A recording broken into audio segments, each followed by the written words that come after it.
तकलीफ देने वाले मंजर तुसी देख रहे हो। ਇਹ ਮੰਜ਼ਰ ਤੁਸੀਂ ਵੇਖ ਰਹੇ ਹੋ ਤਹਿਸੀਲ ਮਿੰਚਨਾਬਾਦ ਡਿਸਟ੍ਰਿਕਟ ਬਹਾਵਲਨਗਰ ਤੋਂ। ਔਰ ਇਹ ਪਾਣੀ ਹੜ੍ਹ ਇਹ ਹੈ ਦਰਿਆ ਸਤਲੁਜ ਦਾ। ਸਤਲੁਜ ਦੇ ਕਿਨਾਰੇ ਦੀਆਂ ਬਸਤੀਆਂ ਪਿਛਲੇ ਕੁ 3-4 ਦਿਨ ਤੋਂ ਪਾਣੀ ਦੇ ਵਿੱਚ ਡੁੱਬੀਆਂ ਹੋਈਆਂ। ਇਸ ਵੇਲੇ ਮੈਂ ਜਿਸ ਥਾਂ ਤੇ ਖੜਾ ਹਾਂ ਇਹ ਪਿਛਲੀ ਇੱਕ ਮੇਨ ਆਬਾਦੀ ਇਸ ਦੀ ਹੈ ਮਾੜੀ ਚੱਕੋ ਕਾ। ਕਾਫੀ ਵੱਡਾ ਟਾਊਨ ਹੈ ਔਰ ਇਹ ਮਾੜੀ ਚੱਕੋ ਕਾ ਤੋਂ ਪਹਿਲੇ ਦੀਆਂ ਇਹ ਸਾਰੇ ਤੁਸੀਂ ਫਸਲਾਂ ਇਹ ਡੁੱਬੀਆਂ ਹੋਈਆਂ ਤੁਸੀਂ ਦੇਖ ਰਹੇ ਹੋ। ਇਹ ਘਰ ਪਿੱਛੇ ਜਿਹੜੇ ਤੁਸੀਂ ਡੁੱਬੇ ਹੋ ਦੇਖ ਰਹੇ ਹੋ ਇਹ ਮਾੜੀ ਚੱਕੋ ਕਾ ਤਹਿਸੀਲ ਮਿੰਚਨਾਬਾਦ ਔਰ ਡਿਸਟ੍ਰਿਕਟ ਬਹਾਵਲਨਗਰ ਦੇ। ਇਹ ਸਿਰਫ ਇੱਕ ਬਸਤੀ ਨਹੀਂ ਹੈ, ਇਸ ਤਰੀਕੇ ਦੀਆਂ ਸੈਂਕੜਾਂ ਬਸਤੀਆਂ ਹਨ ਜਿਹੜੀਆਂ ਡੁੱਬ ਚੁੱਕੀਆਂ ਹਨ। ਅਗਰ ਅਸੀਂ ਇੱਥੇ ਦੇਖੀਏ ਤਾਂ ਇਹ ਇੱਕ ਕਮਰਾ ਹੈ ਸਾਡੇ ਨੇੜੇ। ਇਹ ਜਿਸ ਤਰੀਕੇ ਦੇ ਨਾਲ ਟਿਊਬਵੈੱਲ ਹੁੰਦਾ ਇਹ ਪਿੱਛੇ ਟਿਊਬਵੈੱਲ ਵੀ ਹੈ। ਇੱਥੇ ਟਿਊਬਵੈੱਲ ਸੀ, ਇੱਥੇ ਫਸਲਾਂ ਸਨ, ਹਰੀਆਂ ਭਰੀਆਂ ਫਸਲਾਂ ਸਨ ਔਰ ਇਸ ਵੇਲੇ ਸਾਰਾ ਇੱਥੇ ਪਾਣੀ ਦੇ ਵਿੱਚ ਡੁੱਬ ਚੁੱਕਾ ਹੈ। ਇੱਥੇ ਕੋਈ ਪਾਣੀ ਇਸ ਵੇਲੇ ਤੱਕ ਕੋਈ 4-5 ਫੁੱਟ 3 ਫੁੱਟ ਤੋਂ ਲੈ ਕੇ 5 ਫੁੱਟ ਤੱਕ ਇੱਥੇ ਪਾਣੀ ਹੀ ਪਾਣੀ।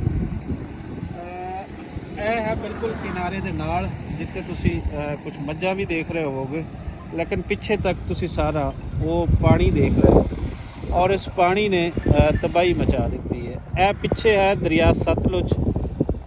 ਪਿੱਛੇ ਜਿੱਥੇ ਤੱਕ ਅਸੀਂ ਦੇਖੀਏ ਸਾਨੂੰ ਸਤਲੁਜ ਨਜ਼ਰ ਆਉਂਦਾ ਹੈ।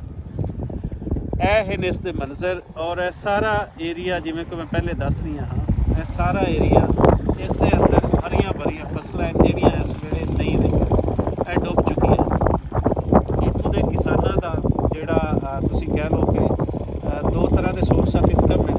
ਉਹਦੇ ਵਿੱਚ ਇੱਕ ਤਾਂ ਹੁੰਦੀਆਂ ਨੇ ਮੱਝਾਂ ਗਾਵਾਂ ਜਿਨ੍ਹਾਂ ਤੋਂ ਉਹ ਆਪਣਾ ਕਮਾਉਂਦਾ ਹੈ, ਅਤੇ ਦੂਸਰਾ ਮੇਨ ਜਿਹੜਾ ਸੋਰਸ ਹੈ ਉਹ ਹੈ ਫਸਲਾਂ ਦਾ। ਫਸਲਾਂ ਨਹੀਂ ਰਹੀਆਂ ਔਰ ਇੱਥੇ ਅਗਰ ਅਸੀਂ ਦੇਖੀਏ ਤਾਂ ਪਹਿਲੇ ਕੋਈ 2-3 ਸਾਲ ਦੇ ਅੰਦਰ ਕਿਸਾਨ ਦਾ ਕੋਈ ਚੰਗਾ ਹਾਲ ਨਹੀਂ ਹੈ। ਕਿਸਾਨ ਪਹਿਲੇ ਰੋ ਰਹੀ ਹੈ ਕਿਉਂਕਿ ਉਹਨਾਂ ਦੀਆਂ ਫਸਲਾਂ ਜਿਹੜੀਆਂ ਹੋਈਆਂ ਹੈ ਸਨ ਉਹਨਾਂ ਦੇ ਵੀ ਕੋਈ ਰੇਟ ਪੰਜਾਬ ਸਰਕਾਰ ਵੱਲੋਂ ਉਹ ਕੋਈ ਚੰਗੇ ਨਹੀਂ ਮਿੱਥੇ ਗਏ। ਉਹ ਰੋਣਾ ਅਜੇ ਉਹਨਾਂ ਦਾ ਬਿਲਕੁਲ ਉਹਨਾਂ ਦੇ ਜ਼ਿਹਨਾਂ ਦੇ ਵਿੱਚ, ਉਹਨਾਂ ਦੇ ਸਾਹਮਣੇ, ਉਹਨਾਂ ਦੇ ਘਰਾਂ ਦੇ ਵਿੱਚ ਹੈ ਕਿਉਂਕਿ ਫਸਲਾਂ ਹੋਣ ਉਹਨਾਂ ਨੂੰ ਸਹੀ ਰੇਟ ਮਿਲਣ ਤੇ ਕਿਸਾਨ ਖੁਸ਼ਹਾਲ ਹੁੰਦਾ ਹੈ। ਔਰ ਕਿਸਾਨ ਖੁਸ਼ਹਾਲ ਹੋਵੇ ਤਾਂ ਕਿਸੇ ਵੀ ਅਗਰੇਰੀਅਨ ਲੈਂਡ ਦੀ, ਅਗਰੇਰੀਅਨ ਕੰਟਰੀ ਦੀ ਮੁਇਸ਼ਤ ਚੱਲਦੀ ਹੈ। ਕਿਸਾਨ ਹੀ ਪੂਰੀ ਮਾਰਕੀਟ ਚਲਾਉਂਦਾ ਹੈ। ਕਿਸਾਨ ਕੋਲ ਪੈਸਾ ਨਹੀਂ ਹੈ ਤਾਂ ਤੁਹਾਡੀ ਜਿਹੜੀ ਅਰਬਨ ਕਲਾਸ ਹੈ ਉਹਦੇ ਚੱਲਦੇ ਬਿਜ਼ਨਸ ਵੀ ਰੁਕ ਜਾਣਗੇ। ਉਸ ਅਰਬਨ ਕਲਾਸ ਦੇ ਕੋਲ ਵੀ ਕੋਈ ਪੈਸਾ ਨਹੀਂ ਆਏਗਾ ਕਿਉਂਕਿ ਅਗਰੇਰੀਅਨ ਖਿੱਤੇ ਜਿਹੜੇ ਵੀ ਹਨ ਉਹ ਕਿਸਾਨ ਸੌਖਾ ਹੁੰਦਾ ਹੈ, ਮਾਰਕੀਟ ਦੇ ਵਿੱਚ ਜਾਂਦਾ ਹੈ, ਕੁਝ ਖਰੀਦਦਾ ਹੈ ਔਰ ਉਸ ਖਰੀਦਦਾਰੀ ਤੋਂ ਅੱਗੇ ਲੈ ਕੇ ਤੇ ਫਿਰ ਪੂਰਾ ਉਸ ਰਿਆਸਤ ਦਾ, ਉਸ ਮਮਲਕਤ ਦਾ, ਉਸ ਮੁਲਕ ਦਾ ਕਾਰੋਬਾਰ ਚੱਲਦਾ ਹੈ। ਸੋ ਹਾਲ ਪਹਿਲੇ ਬਹੁਤ ਬੁਰੇ ਸਨ।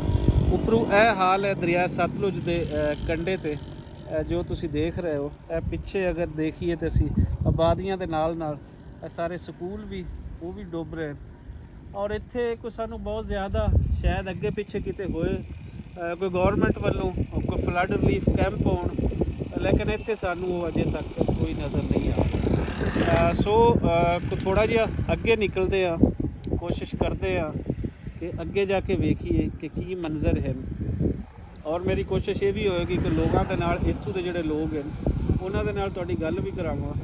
ਮੈਨੂੰ ਇਸ ਏਰੀਏ ਦਾ, ਕਿਉਂਕਿ ਮੈਂ ਇਸ ਏਰੀਏ ਦੇ ਹੀ ਵਸਣ ਵਾਲਾ ਹਾਂ, ਲਾਹੌਰ ਗਏ ਨੂੰ ਤਾਂ ਮੈਨੂੰ ਕੋਈ 14-15 ਸਾਲ ਹੋ ਗਏ। ਹਯਾਤੀ ਮੇਰੀ ਇੱਥੇ ਹੀ ਗੁਜ਼ਰੀ ਹੈ, ਇਸ ਲਈ ਮੈਨੂੰ ਇੱਥੋਂ ਦੇ ਲੋਕਾਂ ਦੇ ਦੁੱਖ ਦਰਦ, ਉਹਨਾਂ ਦੀਆਂ ਤਕਲੀਫਾਂ ਦਾ ਉਹ ਬਹੁਤ ਚੰਗੀ ਤਰ੍ਹਾਂ ਅਹਿਸਾਸ ਹੈ। ਇਹ ਰੋਡ ਜੋ ਆ ਰਹੀ ਹੈ ਪਾਕਪਤਨ ਤੋਂ ਇੱਕ ਵੱਡੇ ਏਰੀਏ ਵਿੱਚ ਕਨੈਕਟ ਕਰਦਾ ਹੈ ਔਰ ਇਸ ਤੋਂ ਅੱਗੇ ਕੋਈ ਬਾਬਾ ਫਰੀਦ ਪੁੱਲ ਉਹ ਹੈ 3-4 ਕਿਲੋਮੀਟਰ ਤੋਂ। ਸੋ ਉੱਥੇ ਚੱਲਦੇ ਆ, ਉੱਥੇ ਦੇਖਦੇ ਆ ਕਿ ਪਾਣੀ ਘੱਟ ਨਹੀਂ ਰਿਹਾ, ਪਾਣੀ ਵੱਧ ਰਿਹਾ ਹੈ। ਅਗਰ ਅਸੀਂ ਇਹ ਟਿੱਬੀਆਂ ਦੇਖੀਏ ਤਾਂ ਮੈਂ ਇੱਥੇ ਕੋਈ 3 ਦਿਨ ਪਹਿਲੇ ਮੈਂ ਜਦੋਂ ਉੱਥੇ ਗੁਜ਼ਰਿਆ ਇਹ ਟਿੱਬੀਆਂ ਬਿਲਕੁਲ ਖਾਲੀ ਸਨ, ਇਹ ਨੰਗੀਆਂ ਸਨ ਜਿੱਥੇ ਪਾਣੀ ਉੱਪਰ ਇਹਨਾਂ ਦੇ ਹੈ। ਇਹ ਜਿੱਥੇ ਮੱਝਾਂ ਫਿਰ ਰਹੀਆਂ ਹਨ ਇੱਥੇ ਪਾਣੀ ਨਹੀਂ ਸੀ ਅੱਜ ਤੋਂ 3 ਦਿਨ ਪਹਿਲੇ, ਲੇਕਿਨ ਇੱਥੇ ਕੱਲ੍ਹ ਔਰ ਪਰਸੋਂ ਦੇ ਵਿੱਚ ਇਹ ਪਾਣੀ ਸਾਰਾ ਆ ਚੁੱਕਾ ਹੈ ਔਰ ਪਿੱਛੇ ਕੀ ਇਹ ਬਰਬਾਦੀ ਕਰਦਾ ਹੋਇਆ ਆ ਰਹੀ ਹੈ ਇਹਨਾਂ ਕਹਾਣੀਆਂ ਦਾ ਉਹ ਤੁਹਾਨੂੰ ਪਤਾ ਹੀ ਹੋਏਗਾ, ਤੁਸੀਂ ਸਮਝ ਹੀ ਸਕਦੇ ਹੋ ਕਿ ਇਹ ਹੜ੍ਹ ਕੀ ਵਜਾਉਂਦੇ ਨੇ। ਲੇਕਿਨ ਇੰਨੀ ਗੱਲ ਕਰਨ ਦਾ, ਇੰਨੀ ਲੰਬੀ ਗੱਲ ਕਰਨ ਦਾ ਮਕਸਦ ਇੱਕ ਹੀ ਹੈ ਕਿ ਇਸ ਏਰੀਏ ਨੂੰ ਕੋਈ ਮੀਡੀਆ ਤੇ ਕਵਰੇਜ ਨਹੀਂ ਮਿਲਦੀ। ਸੋ ਅਸੀਂ ਆਪਣਾ ਮੀਡੀਆ ਉਸ ਰਾਹੀਂ ਇਸ ਦੀ ਆਵਾਜ਼ ਚੁੱਕਾਂਗੇ ਔਰ ਇਹਦੇ ਤੇ ਜੋ ਨੈਗਲੀਜੈਂਸਿਸ ਲੋਕਾਂ ਦੇ ਵੱਲੋਂ ਹੈ ਉਸ ਤੇ ਵੀ ਅਸੀਂ ਆਵਾਜ਼ ਚੁੱਕਾਂਗੇ ਔਰ ਇਹ ਹੜ੍ਹਾਂ ਨੂੰ ਸੌਰੀ ਕਿਵੇਂ ਪਲਾਨ ਕੀਤਾ ਜਾ ਸਕਦਾ ਹੈ, ਕਿਵੇਂ ਇਸ ਨੂੰ ਇੱਕ ਰਹਿਮਤ ਦੇ ਵਿੱਚ ਬਦਲਿਆ ਜਾ ਸਕਦਾ ਹੈ, ਉਸ ਤੇ ਵੀ ਗੱਲ ਕਰਾਂਗੇ। ਸੋ ਚੱਲਦੇ ਹਾਂ ਅੱਗੇ ਬਾਬਾ ਫਰੀਦ ਪੁੱਲ ਤੇ।